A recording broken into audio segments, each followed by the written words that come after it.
રાજકોટમાં બાબાના દરબારમાં ચિઠ્ઠી લઈને જઈ રહેલા પુરુષોત્તમ પીપળિયાની પોલીસે ઘરની બહાર નીકળતા જ અટકાયત કરી હતી। ઘરેથી નીકળતાની સાથે જ પોલીસે તેમને બોલેરો ગાડીમાં બેસાડી દીધા હતા। આ ઘટના પર પ્રતિક્રિયા આપતા પીપળિયાએ તંત્ર પર કટાક્ષ કર્યો કે એક તરફ મને પડકારે છે અને બીજી તરફ મને પકડી લે છે।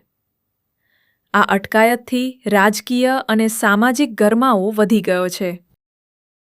જ્યારે મારું કહેવાનું એમ છે કે હું ત્યાં કોઈ તોફાન તરકત કરવા નથી જતો।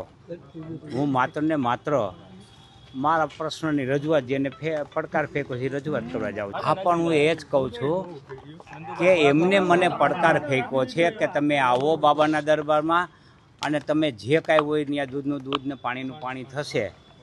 તો આવી બેવડી નીતિ શા માટે? એક તરફથી પોલીસ પ્રશાસન દ્વારા દબાણ કરાવીને મને રોકવામાં આવે છે અને બીજી તરફથી એ મને પડકાર ફેંકે છે, એટલે આ મારી દ્રષ્ટિએ યોગ્ય નથી। એ તો જે આયોજકો છે તેમનું દબાણ હોઈ શકે, રાજકીય રીતે હોઈ શકે કે